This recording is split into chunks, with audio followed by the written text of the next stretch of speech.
Hello, my friends. John LaRuffa here with another Straight Up Solo. And in this episode, we're going to take a look at Great Western Trail, Rails to the North. I'm going to show you a little bit about how this expansion impacts the solo play. Now, I've already done a full Straight Up Solo video on Great Western Trail 2nd Edition, and so I'm not going to go over the whole gameplay in this video. I encourage you to watch that video for the gameplay there. I'm just going to focus in on what's new with this expansion. So let's take a look. And as usual, folks, please like and subscribe to my YouTube channel if you haven't done so already. And if you have, thank you so much. I appreciate it. All right, so as you can see here, the main game now has this expansion board on top of it. And I'd like to point out, I don't think it's that glossy. I already did a quick short on that. Some people were really upset online posting how awful it was. This is glossy and this is matte. It really is minimally noticeable. I mean, maybe if I was playing with heavy light someplace or there was daytime light shining through, I could barely see it when I'm playing. You know, you can tell that it's there, but it is not too bad. Okay, so as usual, and in this case, the solo components are kind of off to the side, but what the solo bot really has access to is this small little worker tracking chart right here. They don't use the herd, sorry, the herd of cattle, but they keep a track of all the bonus cards they get, all of the cattle that they get. They do have their buildings. They do have their pieces to place, and they do place, in this case, red station tokens, or not station, they're I can't remember what they're called, but they're little outposts or whatever. They're in these areas here that gives you presence in these, maybe they just are called, they're not stations, but whatever, in the new board. Okay, they place there. They are governed by a new deck of cards. This deck of cards, as you can see here, tells them how to take certain actions. And just like in the base game, their action deck is extremely straightforward and very easy to manage, which I appreciate. I will say this right now, that adding this expansion from a complexity standpoint really doesn't add too much to the game as far as complexity is concerned. Running the solo bot is very easy. The game still flows pretty well. There's no issues there. The other thing that the bot will do is it'll have a couple of cards that will show how it's supposed to build its different outpost tokens or whatever in those different cities. It'll give you an order of what it prefers, and they also have an order of how it's going to make deliveries to different cities. Instead of just going across the bottom, it's going to do a couple of other things up here if it can get there. The other thing it's going to try to do is it's going to try to still place buildings, still get workers, do everything it was supposed to do in the base game. It really, you know, it makes it very simple to do everything it's supposed to do and provide the feel of a second player. So what do you get? Well, in this expansion, what you're doing is basically you're replacing what was a straight line of cities with this additional board. This additional board allows access to a couple things. And you get access by placing these little station tokens or outpost tokens or whatever you want to call them. You have 15 of them you can place.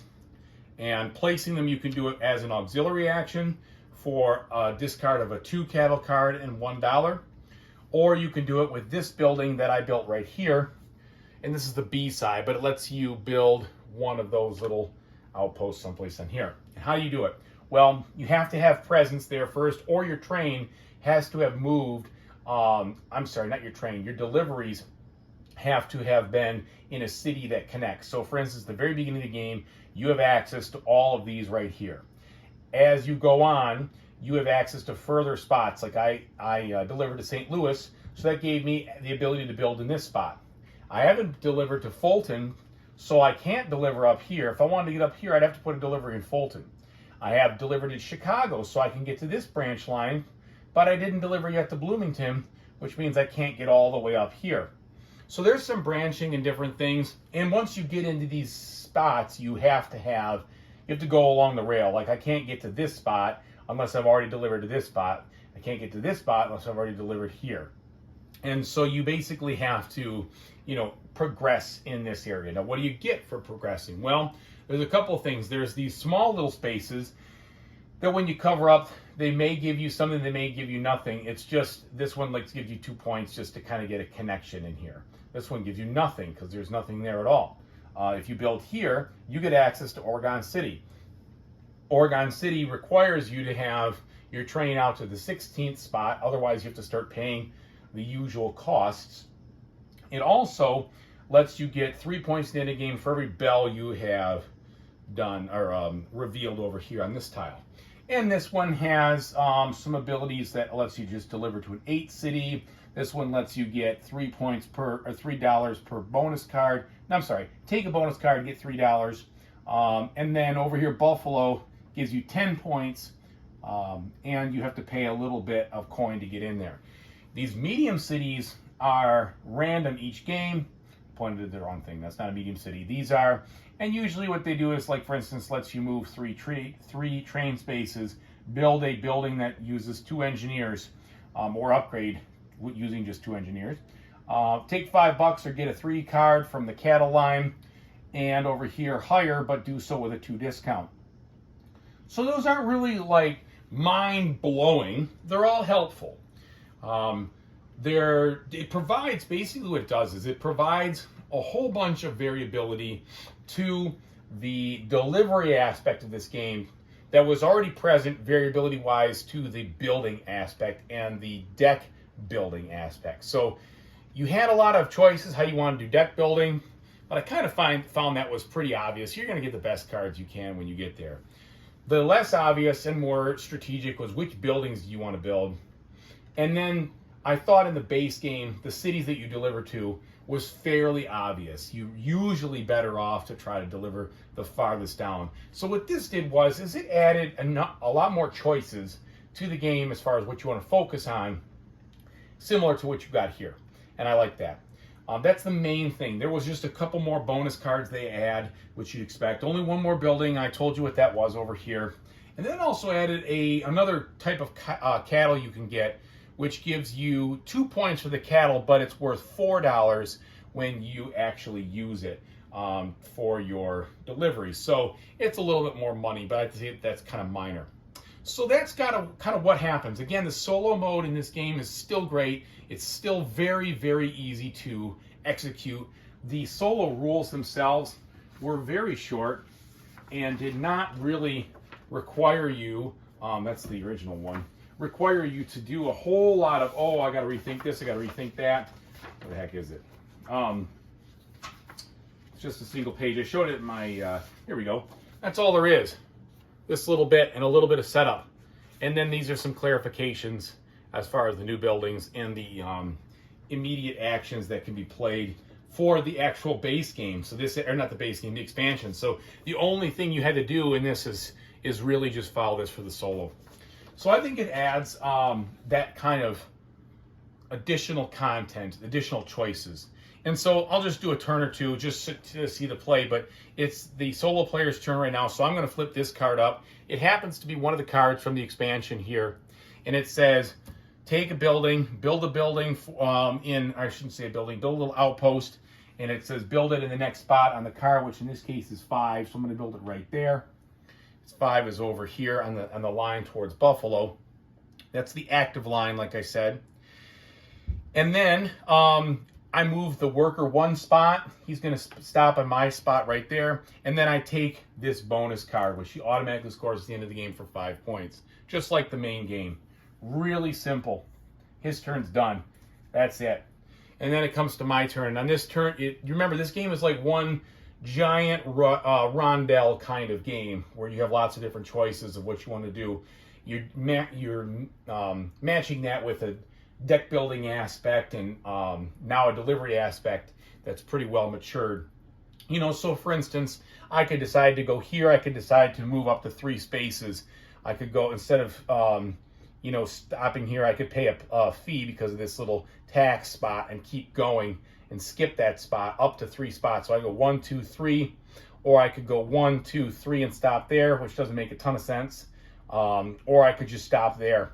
And honestly, I'm sorry, I said here. It'd be 1, 2, 3, this building down here.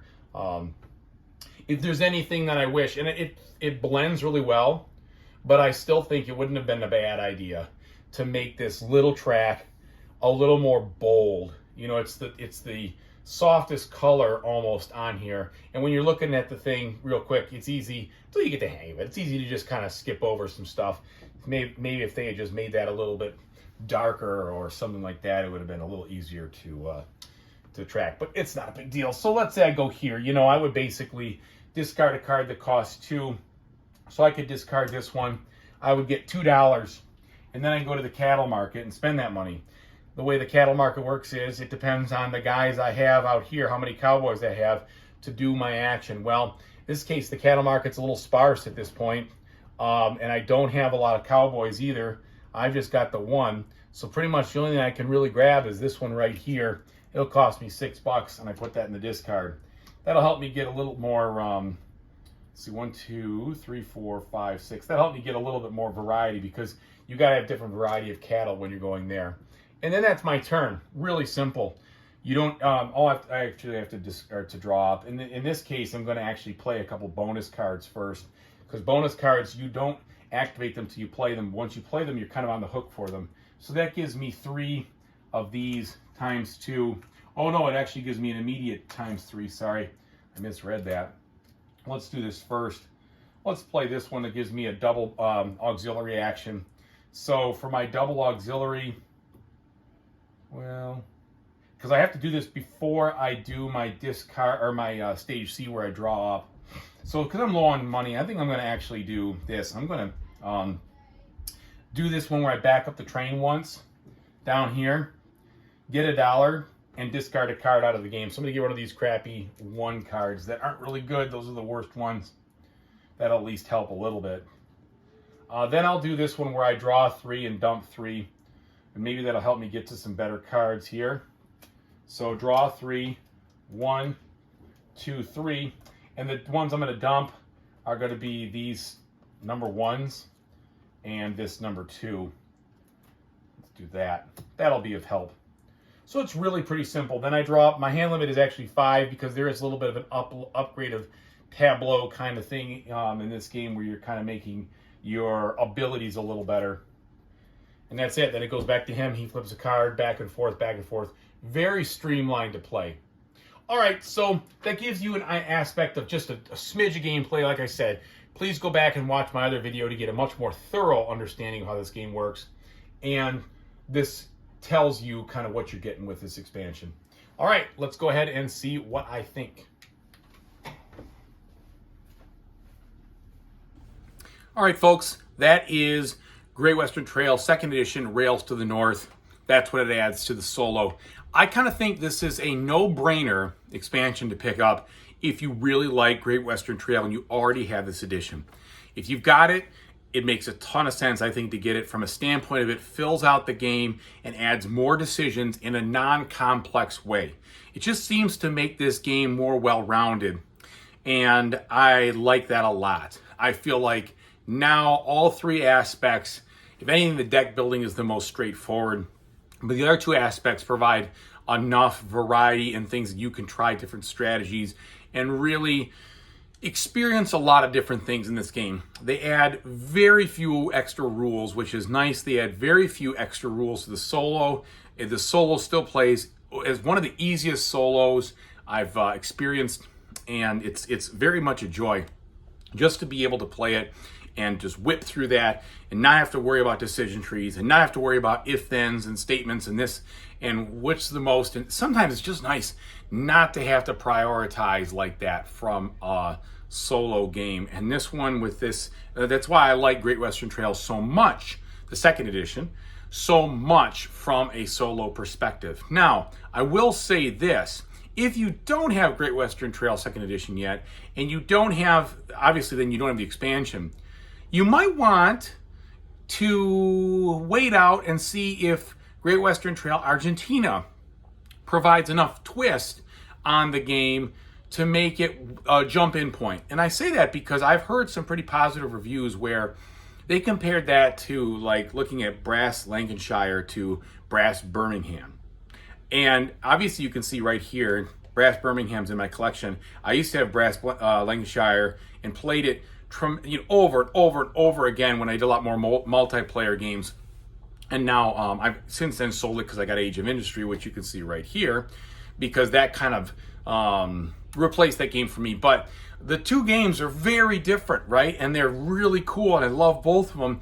And I think that might be an interesting feel to you if you have, if let's say the first edition and you have played a lot of Great Western Trail, and you haven't taken the plunge into the solo, and you might wait to see what Argentina, which is going to come out pretty soon, offers. That is the only thing from a consideration standpoint I would have to anybody at this point watching this video in the latter part of 2022 from a decision of which do I do? Do I buy this expansion and the original game or the base game, or do I wait? I think if you have the base game and you like the solo, this one's a no-brainer. Like I said, it just adds more options and a little bit more fun. It's not overwhelm, it's not bloat. I don't think it's bloat at all. I think it just adds more fun. So it's very positive for me because I already liked the solo game a lot.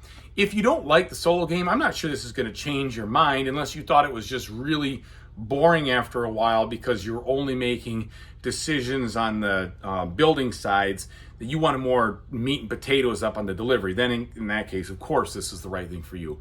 But I liked it, and I guess I didn't know until I played the solo.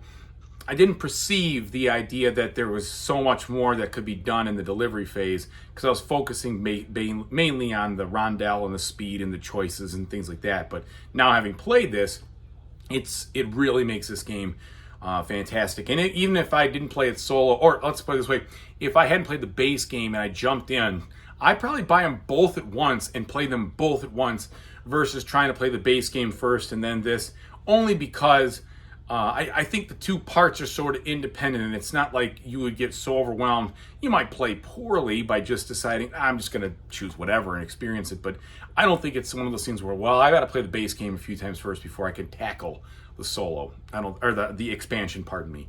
I don't think that's necessary. Anyway, that's my 2 cents on it. Thanks so much for watching, everybody. I really appreciate it. Whenever you decide to play in the future, I hope you have a fantastic time doing it. Take it easy.